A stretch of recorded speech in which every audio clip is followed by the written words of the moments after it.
Nevermind by Nirvana, the album that thrust the alternative and grunge music scene of the 1990s into the mainstream. Sorry.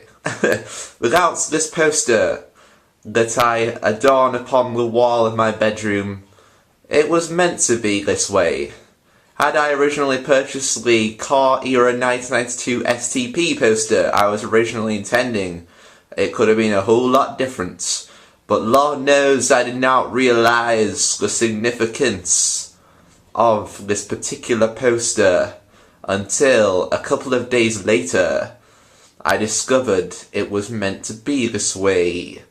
As without this album, as aforementioned, the alternative/grunge music scene of the 1990s would not have come to be. Welcome, guys and gals, to the review of Nirvana's Nevermind studio album. Now, Nirvana's Nevermind was released in 1991 on Geffen Records, and there is a story contained within its 12 tracks, guys and gals, which I'll be covering today in this album review for y'all. And yeah, the thing about Nirvana's Nevermind album is you have to look at it in two sides. Basically, there's they made a whole host of deluxe editions to celebrate its 20th anniversary in 2011, and then there was the original 1991 album release, which at the time no one knew just how important this album would come to be in the alternative music scene.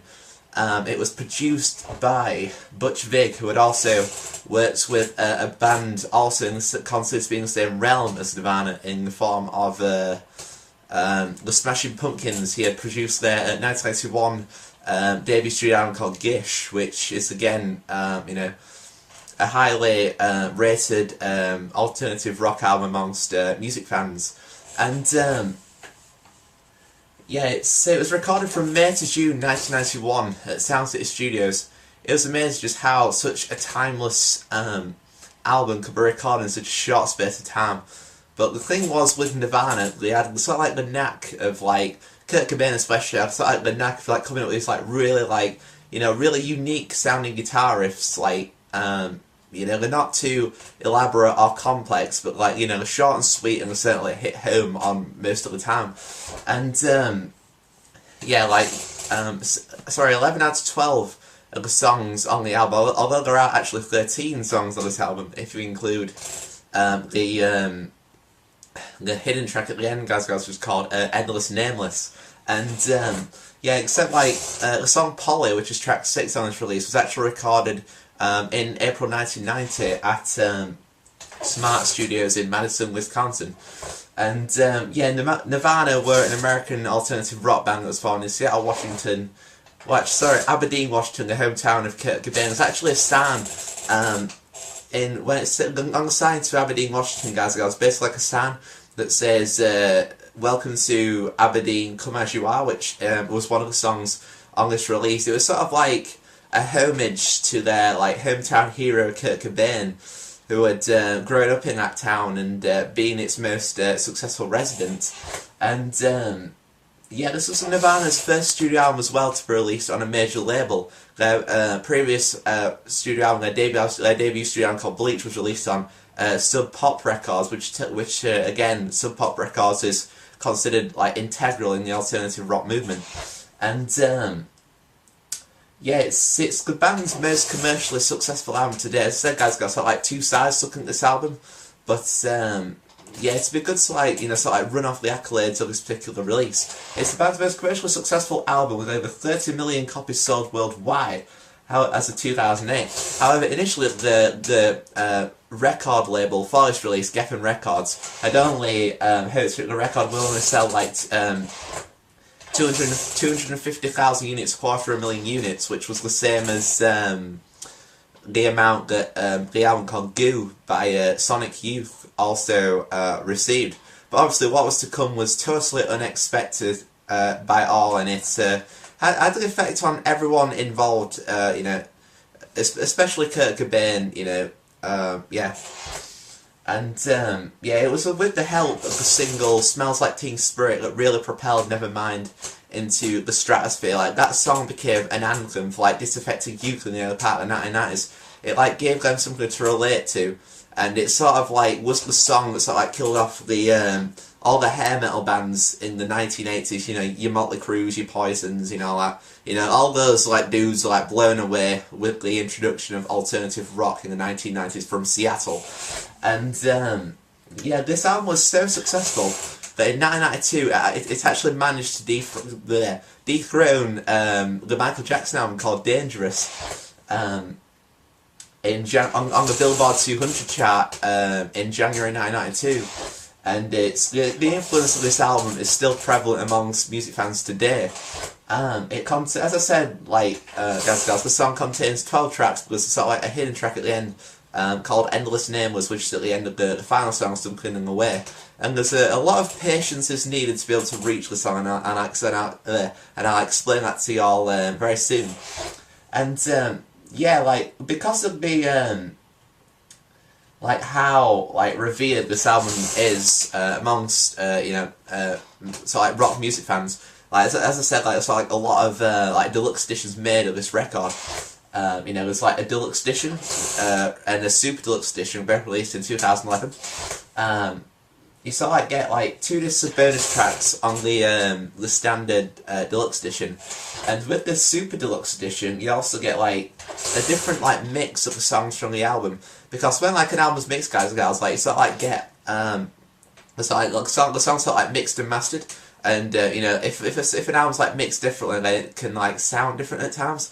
And yeah, it's basically sort of like called the Devonshire mixes of the albums, which basically like you get all the 12 tracks from the original Nevermind album, but sort of like they're mixed differently, so they may sound different. And you also get a DVD called Live at the Paramount, which showcases the band playing a concert from in Seattle on Halloween 1991. And yeah, you also get like music videos on the Super Deluxe edition for the songs "Smells Like Teen Spirit," "Come As You Are," "Lithium," and "In Bloom," which were all the major singles from Nevermind. I believe you also get that in the normal deluxe edition too.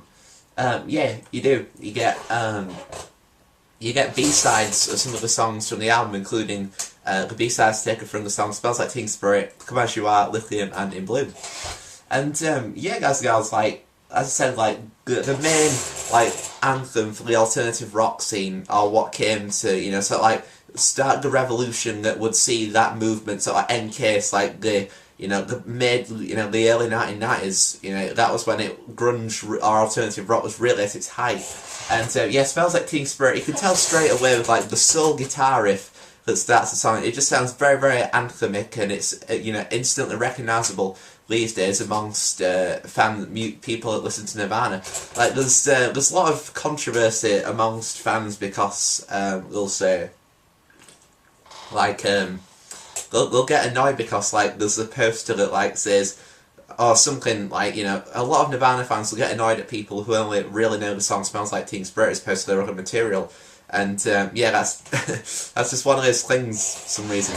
And yeah, like the thing with this album, guys and gals, Nirvana basically wanted to sort of experiment with like loud, quiet dynamics, basically where like a song, like, you know, you can get like your clean part, then your overdrive part.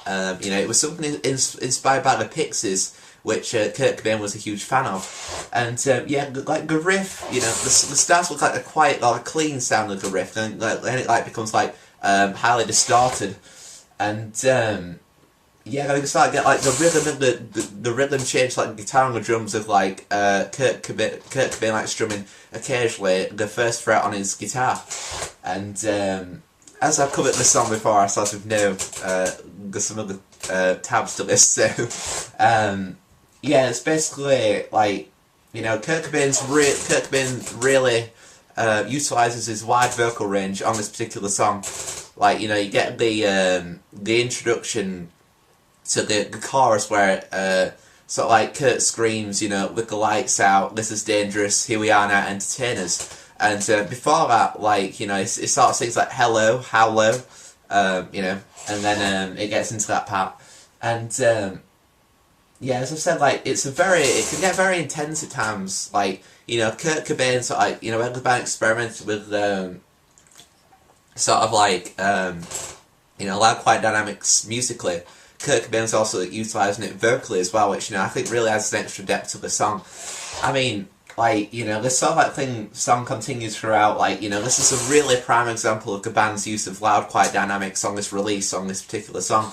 I mean, there's not much like bad you can say about it in terms of like what it's achieved. It's just an absolutely phenomenal song. It's been a bit overplayed for obvious reasons, but I feel like after a few listens there are better songs on this album. But as a starter, like Smells Like Teen Spirit, it sort of like brings the listener in, and it welcomes it to what is to come with the remainder of the release. And to now get In Bloom, guys and gals, which again was a big single from Nevermind, it starts with like a heavy distorted guitar riff. It's not as like anthemic as Smells Like Teen Spirit, but it certainly it captures your attention as soon as you hear it. And they'll get like the rhythm sort of like breaks down to like the bass of the drums again. And Chris Novoselic, who for some reason is credited on this album as Chris Novoselic, his bass really shines through on this song.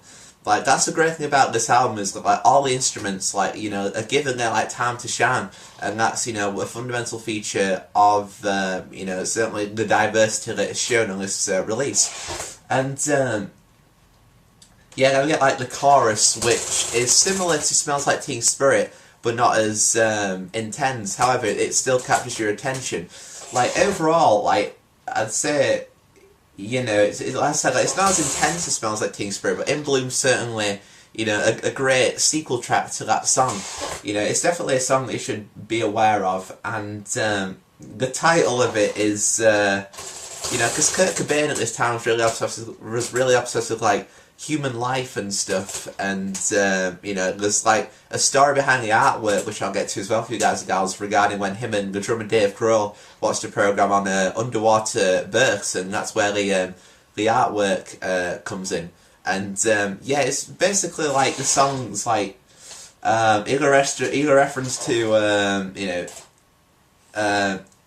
it's basically sort of like, I can explain this without sounding incredibly dirty. So like the individual who's doing whatever is not as aware as important like what his actions are to like human life. I think we'll just leave it there. So and they'll get to guys, In Bloom is definitely a very important song on this release. And then we'll get to arguably one of my most favourite Nirvana songs of all time, guys, called Come As You Are. It basically starts with a very like deep sounding bass or guitar riff, as soon as I heard that riff the first time, I'm just like, this is awesome. And it actually catches my attention more than like Smells Like Teen Spirit for some reason, which is just one of those things, like, a song could be like highly revered by a lot of people in my opinion, but sometimes it's not as good as some of the other songs. And there's sort of like, there's not as much distortion on this particular song. Like, it's sort of like, the distortion sort of like carried out in a different way. For instance, with Dave Grohl sort of like utilising the cymbals on his drum kit, so that's like create like a differentiating sound, which is another example of the loud and quiet dynamics that the band were going for in this release. And again, this is where the song where the drummer Dave Grohl really shines, guys and gals. And it's just like, this is one of my most favourite songs from the entire album. Like, sort of like a line in there that says, "And I swear that I don't have a gun," which is basically, because the song basically is about like friendship, and that a true friend will, because Kurt Cobain was always very like socially inward person, unfortunately. I mean, it was an absolutely phenomenal musician now, and it was very sort of like there's a word, it was very sort of like misanthropic towards like individuals. Like, it certainly didn't trust like a lot of people, and it's basically like how a true friend will like never like stab you in the back, or, you know, a true friend will just be your friend without saying I won't hurt you. Whereas, you know, according to Kurt, like, if someone says they won't hurt you, then, you know, in all essence, there's a chance that they may, you know, turn their backs on you or stab you in the back. And that's basically where the line, I swear that I don't have a gun, comes from. So, like, Kurt Cobain, you know, like, exploring that particular theme. And, yeah, as I mentioned, like, the title is on the, so, like, the Aberdeen, Washington, sign as you enter that particular state in the US, guys and gals, come as you are. So now we get to Breed, which is sort of like where the album, it's not particularly a filler song, Breed, it's just like a lot more, it's just like noise in a way in comparison to the opening 3 tracks. Like, it's like very intense, very fast-paced, like, song, and it's not really, you know, it's like in-depth or, sort of like as expansive as the previous 3 tracks, you know, especially, whereas like, In Bloom and Come As You Are were like, basically, you know, not as expansive, maybe Smells Like Teen Spirit, however, they still hit home. The thing is, to Breed, it's like just a really like short and snappy song. You know, it's not one of my favourite songs from the album, but, you know, it's, again, that's the thing with Kurt Cobain, as I've mentioned, is that he had a knack of like writing like short little sweet songs that sort of like hit home, and Breed's an example of this, albeit in a very abrasive format. You know, there's certainly a lot of punk rock influence in this song, like, especially like the hardcore punk, because Kurt Cobain sort of like grew up listening to a lot of punk rock. And yeah, the sort of like theme of this song, guys and girls, Breed, is basically like, there's a line, we could plant a house, we could build a tree, I don't even care, we don't have to breathe, she said. Basically, it's sort of like, what I gathered from research, basically, it's about like 2 people together, like a relationship, you know, and, you know, basically, like, the lady of the relationship start like, you know, making, like, the progressive steps forward, whereas also, like, the guys are, like, holding back a little bit, like, you know, it's weird, it's like, you know, it's what he just wants to take it nice and easy, whereas she's, like, you know, very, like, forward thinking, and, you know, the dude just doesn't want any of it, it seems, so. And now we got on to Lithium, guys and girls, which is, you know, it rivals Come As You Are as my favourite song on this album. And it's basically, it starts with a very deep riff, and then we get Kurt Cobain's, you know, Kurt Cobain's vocals really shine on this song, and again, this is a perfect example of the loud, quiet dynamics that are utilised on this album, guys and gals, and that, you know, it has the feel of an anthemic song. As soon as that chorus hits, you know, like, the first time, I just thought it was amazing, and then the second time, when the expander bit comes in, you know, with the, I like it, I'm not gonna cry, I miss you, I'm not gonna cry, I love you, I'm not gonna cry, I'd kill you, I'm not gonna cry, you know, those, when that expanded part comes in, you're just like, yeah, man, that's so cool. And, yeah, like, you know, basically, like, Lithium, the song is, like, the meaning behind the song, because Kurt Cobain suffered from bipolar disorder, unfortunately, bless him, and, you know, lithium is the drug that prescribes people with this illness. But, you know, this song is definitely a return, whereas, like, Breed had been, like, the, just the fast, like, abrasive, little, sort of, like, song after the first 3 tracks on the album. Lithium sort of, like, returns to the vibe of the first 3 songs on the album, like, you know, a really expansive song. And, you know, it's just killer, man. I mean, absolutely, you know, dig this song loads. And, yeah, now get to Polly, which, you know, sort of like, Polly marks a change with the, sort of like, you know, general vibe that you'd gathered so far from this release, guys and girls. And that basically it's like, it's more an acoustic based song. You know, it's first example of the style sort of like utilised on this album. You know, it's sort of like there's a little like bass interlude from Chris Novoselic in this song, which again is different from the others, and again, you know, it helps to add diversity to the record. And yeah, it's basically a little repetitive, I guess. You know, there's not much like diversity in this song, but it's, with me, it's like just the sheer emotion that sort of like grabbed me, and you know, it's sort of like a very sort of like solemn song, but it's, the way it's done is just beautiful, you know, and it's basically like about like a young lady who's like returning from a concert in 1987, in Tacoma, Washington, and this like dude basically like sort of like kidnapped her and like took her back to his trailer and began like torturing her with like a a whip, a razor, and a blowtorch, which are all asserted to in lyrics. But thankfully, she managed to escape when the dude, who was called Gerald Friend, sort of like stopped for gas, i.e. petrol in Britain. And basically she escaped, and, you know, Gerald Friend was subsequently arrested and sent to jail. So it was really, like, you know, it showed that Nirvana were definitely aware of, you know, societal occurrences by including, you know, like discussing like real life events on the album. Now we get, guys, gals, to track 7, which is known as Territorial Pissings. You know, this is again just like a little, it's sort of like Breed, the 4th track on the album, but it's it's a good song, but I don't particularly dig it that much to be honest. You know, it starts like some low quality voice recording of some dude just saying some like random message. I'd repeat it, but you know, I can't remember it totally. I don't want to get any like lyrics wrong or anything, with it being Nirvana and stuff. So it turns out that dude's actually basically Chris Novoselic. So you know, I didn't find that out until I did the research at the end. So that was certainly a very interesting fan. So you know, it's again a very like sort of like scuzzy, fuzzy, like guitar sounding song, as was the case of Breed, guys and gals. You know, there's like more diversity on the song. You know, and the thing is, like, Kurt Cobain really just like stretch his voice out on this song.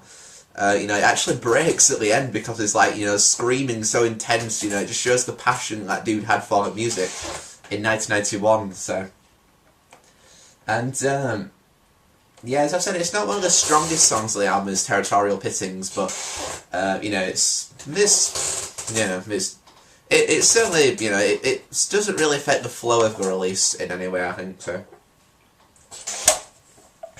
And it's basically like a view, like, it's basically about how, like, society's sort of, like, marking their territory, in that, you either share the reviews of the majority, or you, like, look down upon.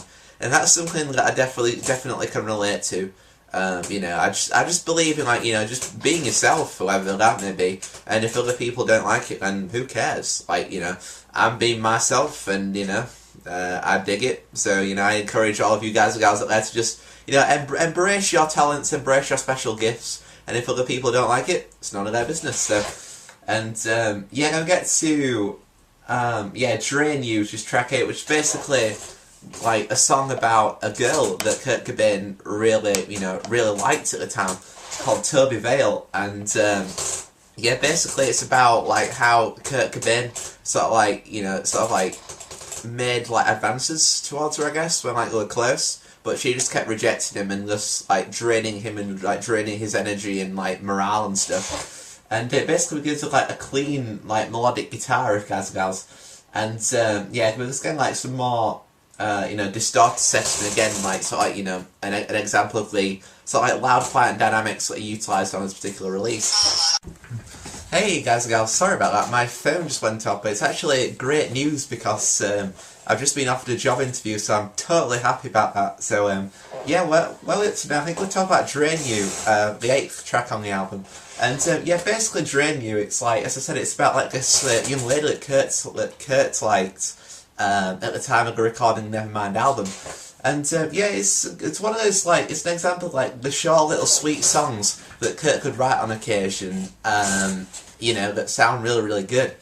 You know, again, there are a couple of songs on this particular album that are a bit, you know, short songs, but they still, you know, really hit home, and that's sort of like one of the, you know, beautiful things about this release is, you know, despite its like relatively short length, you know, the song's like powerful enough to like grab your attention and, you know, make the song stand out in a really, really good way. And yeah, Drain You's like, you know, it's similar to the next song on the album, guys, called Lounge Act, which again is like another short and sweet song. It basically like begins with a bass solo from like Chris Novoselic, which again sort of like adds diversity to the album in that, you know, I don't think a bass solo has really been like explored much on this release so far. You know, that's sort of like a very like upbeat sort of like sounding alternative rock riff from Kurt Cobain that comes in, and it's like the vocals become more intense in the middle part of this song, and then it sort of like calms down, like again like in Smells Like Teen Spirit, guys, like Kurt Cobain experimented like vocally with his like You know, there's a loud, quiet dynamics that you use, like, in terms of sound, and also, you know, utilize these vocally as well. And, yeah, it's like Drake. It's not one of the strongest songs of the album, you know. But it's, you know, it's sort of like, you know, sort of like the short and snappy songs that, you know, Kurt Cobain could write on guitar. You know, they certainly, you know, don't, you know, spoil, like, you know, the quality of the album. And it's kind of basically like another song could be about, like, Toby Vale, the girl that Kurt Cobain liked at the time of recording the album. Then guys get to the song Stay Away, which is basically another very anthemic song, especially in the chorus. And, yeah, it starts with a very sort of like energetic drum beat from Dave Grohl, which again adds another element of diversity to the release. And it's followed by a bass riff from Chris Novoselic, and then Kurt Cobain comes in, and the rest of the band start playing. And yeah, it's like the bass takes the spotlight a lot in the song, as well as there are also sort of like slabs of distortion too. You know, sort of like. Yeah, it's like a very, like, you know, it's very sort of like, it, you know, it's like a constant, whereas like Kurt Cobain, like, in the distorted parts, will sort of like, sing, like, an utterance, I think it's the song anyway, and, you know, it sort of like continues throughout on the song, and, yeah, it's like a wave of, like, you know, there's like the chorus I was talking about, guys, so it's like very anthemic sounding. And it sort of alternates from the line "Stay Away" to end with "God is gay," which links to the subject matter of this song, which is basically about like homophobic people, you know, to treat, you know, people like the same as you'd expect them to treat you, you know, regardless of their, you know, sexuality. I mean, you know, Kurt Cobain was very strong in his sort of like pro, like, you know, homophobia stance. Because, you know, in his early days, like, I think he had, like, a gay relationship with a dude who went to school because he was, like, the only person that Kurt, like, really connected to. I think so, anyway, that's certainly one side of the Kurt Cobain story, so. Yeah, now going on to track 11, guys, which is called On a Plane. Like, this is again one of, like, the short songs, but I'd say this is definitely, like, the most powerful song. You know, it's like a very fuzzy, like, sounding guitar, followed by sort of like a lighter sound riff, which sounds very, very cool. And, yeah, it's like a melody change halfway through, so, you know, even though it's like a short song, you know, there's still like elements of diversity on there too. You know, sort of like back vocals of at the end. That was the worst singing in the world, but no man. Yeah, you can sort of like, well, it's not just at the end, it's sort of like throughout as well. And, you know, it's certainly an extra element of diversity because backing vocals had not yet been really explored much in terms of, like, the different elements that have been covered on this album by the band. And, yeah, as I say, it certainly stands out more than the previous two tracks, i.e. Stay Away and Lounge Act. So, it could be about a person, like, with a lot of negative things going on in his life, as shown by some of the lyrical content, I believe. Then we get into Sunken in the Way, guys, which basically is like the official last song on the album. It's very similar to Polly, but I'd say it's more somber than Polly, and it's more, like, definitely more, it's like diverse. It's more downbeat than Polly, that's for sure. It's basically about a time when Kurt Cobain was, like, thrown out of his house by his parents, so, like, lived under a bridge. Like, you know, there's, like, you know, basically sums up his, like, time whilst living under there. And it's a very mournful song with, like, an acoustic guitar, but, you know, there's like some really beautiful parts in this song, and yeah, this actually concludes the album on a very somber but absolutely excellent note. And you wait like 10 to 15 minutes, like the endless, nameless song, guys, basically close to the album, and it's basically sort of like just a massive slab of fuzz. And you know, it's because at the time, like, this song was actually the hidden track on the album, Endless Nameless. It's because Kurt Cobain was, like, trying to nail his guitar parts to the song on the album, but he couldn't do it. He just like unleashed this like wave of like anger into the microphone. So like the band started like playing along with him. It's definitely the most heaviest like you know, song on this album, because it just like, you know, the music reflects the aggression that Kurt had in his voice from not being able to like nail his guitar parts for a particular song. And you know, but it's not to be taken in the context of the other songs on the album. It's just like a hidden track that's like found at the end of like 10 to 15 minutes waiting. I was a little confused at first, like, you know, I was like, what the hell's going on? Why is the album ending? I've been waiting there like 15 minutes, something's happened, and then all of a sudden I was just like, I was like, wow, this was worth the wait. So yeah, and that's like closes the album. It's sort of like, you know, all in all, it's an album that, you know, I could listen to all day and night. Absolutely awesome. But again, there are like a little bit of flaws in there. It's like some of the, you know, the weaker songs like Breed and Territorial Pissings. So like make this album 9 out of 10 to me. You know, if those songs, you know, really stuck out to me more, then it probably could be a full 10. But, you know, apart from that, it's an absolute phenomenal release. It totally deserves its recognition as like revered amongst alternative music fans. And then, guys and girls, we get a personnel which consists of a band: Kurt Cobain, Chris Novoselic and Dave Grohl. Kurt on guitar, who was also responsible for the artwork direction of this album. Chris Novoselic, who did also the voice of the intro to Territorial Pissings, as aforementioned. We also got Dave Grohl, drums and backing vocals, guys and gals. So we also got plenty of additional musicians too, well, actually two. You get Chad Channing, who does plays the cymbals on Polly, does drums on the Smart Studio Sessions, which is part of the deluxe edition of the 2011 20th anniversary reissue of this album, guys and gals. And yeah, we also get Kurt kind of doing a cello on Something in the Way, you know, which again, like, it shows like different, you know, musical instrumentation diversity. And then we get onto the artwork, guys and gals, which basically, you know, depicts the picture of the famous baby chasing the dollar in the stream. And this baby is actually called Spencer Eldon. It wasn't aware of the significance of just how big a role of, you know, him being on the first crack at playing the development of this band and the alternative grunge genre as a whole. Like, the dude isn't necessarily famous, it's definitely his finest hour, so you know. And then we get onto the back, which depicts like, it's not like a story between that monkey, it's not like a collage that Kurt Cobain did one time. There's basically different elements in there, such as you know, back row features a cover of like a rubber monkey in front of a collage that's Kurt Cobain was created, as aforementioned, guys and gals. And it's also like, there's different things in there, such as like images of raw beef taken from a supermarket advertisement, very grungy. There's like pictures from like Dante's Inferno, which was a 14th century poem, not the game. And shots of diseased vaginas from Kurt Cobain's medical collection.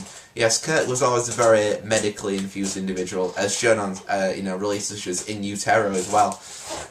You know, there's also controversy regarding the front cover because you can see Spencer Eldon's penis, I think.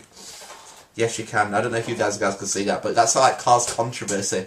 But the record company decided not to remove that, like, because Kurt said the only way he would allow the album to be like published with like censorship on his penis was basically to like put a sticker saying if you're offended by this, you must be a closet paedophile. Yes, sums Kurt Cobain up to a T. You know, so like a side of the album that says Nirvana, Nevermind. We open the album, guys and girls, we see the disc, which is like a very... That wasn't meant to happen, but anyway. See the disc, sort of like blue and silver like stream of like water, which again reflects the front cover, which just fell out and the whole album's fallen to pieces, never mind. And again on the back, like the waves. You know, see nothing underneath the disc, so... yeah, again, like, the whole idea of seeing, like, Spencer Eldon, as aforementioned, guys, the dude on front of the artwork, was basically from, like, Kurt Cobain and Dave Grohl, like, watching a documentary on water births, and, they got, like, I think, like, the producer, like, he sort of, like, blew in, like, Spencer Eldon's face, because, like, babies can, like, you know, sort of, like, hold the breath when you do that, and so, like, shoved him underwater for, like, 2 seconds to, like, shoot that image, and then go him out again, so, very, very clever, I'd say. And then, the unique thing about the lyric sheets, guys, it's basically, like, there's not, like, any official lyrics to the songs.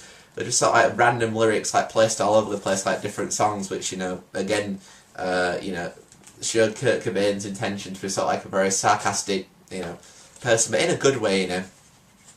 You know, there's different sides, like, as I've seen, like, seeing a track listing and, like, different random lyrics on this side. This side we see the artwork again with the baby, and, you know, see the back cover, like, Kurt Cobain and the rest of the band. We'll see, again, another shot of the band, we'll see, like, sort of green, seaweedy sort of images. So, yeah, guys and gals, in total, Nirvana's Nevermind is certainly the album that kick-started the revolution for what was coming in the 1990s from Seattle and other areas concerning the alternative rock scene. And, yeah, basically, like, you know, as I said, I'd give this album 9 out of 10. A couple of weak songs in there, but, you know, overall, it's an absolutely fantastic album, and, you know, it certainly deserves its recognition as being, you know, absolutely, you know, like, proper good, you know.